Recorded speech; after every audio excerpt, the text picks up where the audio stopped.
Oke, selamat pagi teman-teman sebelum MIPA. Hari ini kita akan belajar mengenai keanekaragaman hayati. Setelah kemarin kalian lihat video keanekaragaman hayati Indonesia, kali ini kita akan belajar mengenai bagaimana menganalisis tingkatan keanekaragaman hayati di dunia. Oke, ada 3 tingkatan keanekaragaman hayati. Apa saja? Oke, yang pertama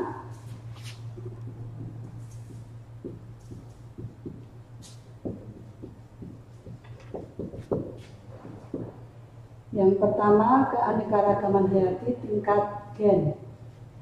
Ya, jadi yang pertama itu tingkat gen. Ada yang masih ingat apa itu gen? Ya, gen itu adalah substansi hereditas. Ya, substansi hereditas atau yang berfungsi sebagai penentu sifat. Ya, kalian pasti sering mendengar istilah gen ini ya. Tapi dalam kaitannya dengan keanekaragaman hayati, yang disebut dengan keanekaragaman hayati tingkat gen ini adalah ini ya cakupannya. Ya, cakupannya adalah keanekaragaman dalam satu spesies. Ya.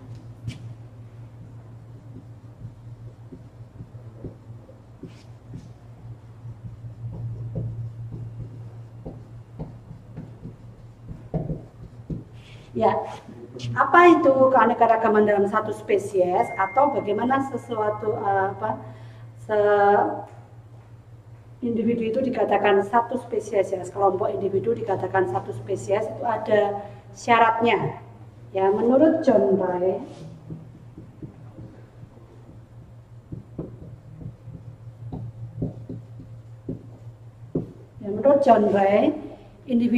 sekelompok individu dikatakan satu spesies itu jika memenuhi 3 syarat, ya, memenuhi 3 syarat.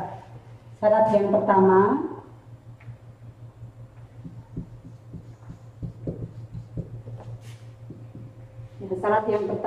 adalah memiliki banyak persamaan ciri. Ya, jadi yang pertama itu memiliki banyak persamaan ciri. Kemudian yang kedua bisa kawin sesamanya secara bebas atau secara acak.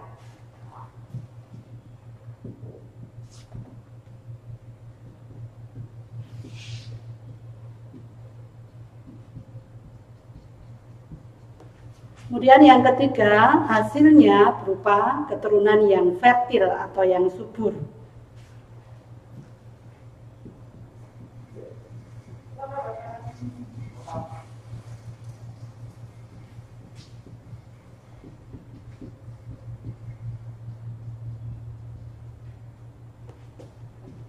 Oke, jadi itu syarat sekelompok individu dikatakan satu spesies. Ya. Apa saja contoh dari keanekaragaman hayati tingkat gen? Ya, dari video kemarin kalian bisa melihat ya bahwa keanekaragaman hayati tingkat gen ini sangat banyak.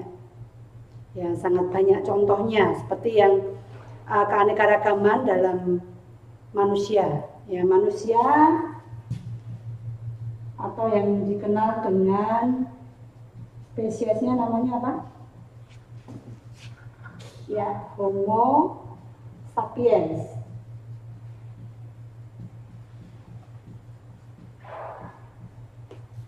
Homo sapiens ya. Kita ketahui bersama bahwa di dunia ini ya, meskipun anak kembar sekalipun itu tidak ada yang sama persis. Ini yang bertanggung jawab adalah gen. Gitu ya. Kemudian contoh yang lain ada banyak, misalnya keanekaragaman pada tanaman padi. Ya, ada padi koko, ada padi rojo lele, kemudian padi C4 dan sebagainya. Gitu ya. Kemudian pada tanaman mangga, ada mangga mana lagi, mangga apel, mangga gulai dan sebagainya. Itu contoh-contoh keanekaragaman tingkat gen. Ya, keanekaragaman dalam satu spesies. Berikutnya yang kedua, adalah keanekaragaman tingkat jenis. Ya, yang kedua adalah keanekaragaman tingkat jenis atau spesies. Kalau tingkat gen cakupannya satu spesies, kalau tingkat jenis cakupannya adalah individu yang berbeda spesies.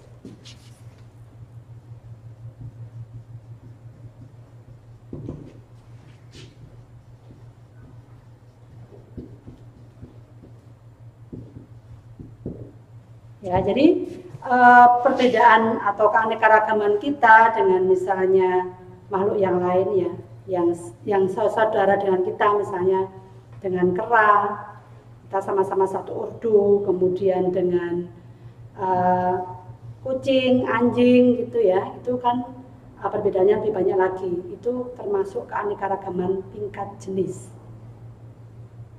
Jadi cakupannya ini lebih luas untuk keanekaragaman tingkat jenis. Mulai dari, kalau dalam taksonomi, ya dalam taksonomi kita kenal hierarki taksonomi. Dari mulai paling rendah itu jenis, kemudian genus, kemudian familia, ordo, klasis, kemudian kalau untuk hewan itu filum, kalau untuk tumbuhan itu divisio, kemudian yang paling atas ini adalah kingdom. Ya, cakupan keanekaragaman jenis ini cakupannya ini luas sekali. Ya, dari makhluk hidup mulai dari yang berbeda jenisnya sampai dengan berbeda kingdom. Ya, keanekaragaman hayatinya sangat tinggi. Kita beri contoh ya, contohnya misalnya yang genusnya sama, keanekaragaman pada makhluk hidup yang genusnya sama. Misalnya pada tanaman cabai, ya, ada cabai rawit, kemudian cabai besar. Kalau cabai rawit itu nama ilmiahnya ini Capsicum rutescens. Cabai besar itu Capsicum annum. Nah, ini perbedaannya, mereka berbeda jenis ya, berbeda spesies. Persamaannya dalam satu genus yang sama. Genusnya Capsicum. Ini contoh keanekaragaman pada genus yang sama. Contoh yang lain pada familia yang sama. Familia sama ini bisa genusnya beda, ya, spesiesnya juga beda. Contohnya pada keanekaragaman pohon kelapa, ya, pada familia famili kelapa-kelapa. Nah, misalnya aren, ini ya, pohon aren itu Arenga pinnata. Kemudian pohon kelapa, Cocos nucifera.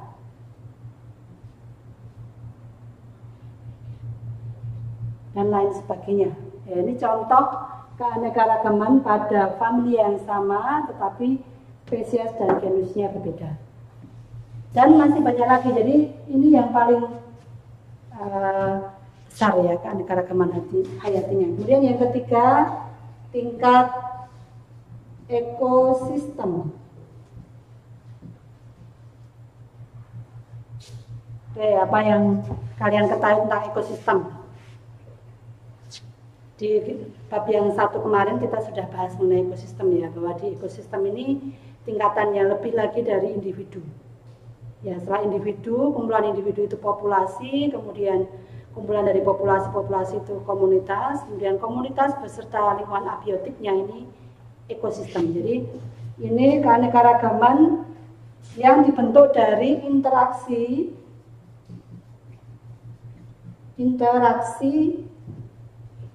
antara faktor biotik dan faktor abiotik. Ya, jadi untuk keanekaragaman tingkat ekosistem ini berdasarkan keragaman faktor biotik dan abiotik. Ada banyak sekali ekosistem di sekitar kita ya, mulai dari ekosistem pantai, ekosistem laut, ekosistem hutan bakau, ekosistem sawah, kolam dan sebagainya. Tentu saja dalam ekosistem ini ada banyak sekali keanekaragaman genetik dan spesiesnya juga. Oke, untuk kali ini saya hanya akan bahas mengenai tingkatan keanekaragaman hayati. Untuk selanjutnya, silakan teman-teman nanti dalam kelompok ya mengidentifikasi contoh keanekaragaman hayati di lingkungan sekitar. Ya, mengidentifikasi keanekaragaman tingkat gennya itu apa saja, tingkat jenisnya apa saja, kemudian itu dalam ekosistem apa yang kalian amati. Seperti itu saja untuk pertemuan kali ini. Terima kasih atas perhatiannya. Salam sehat selalu.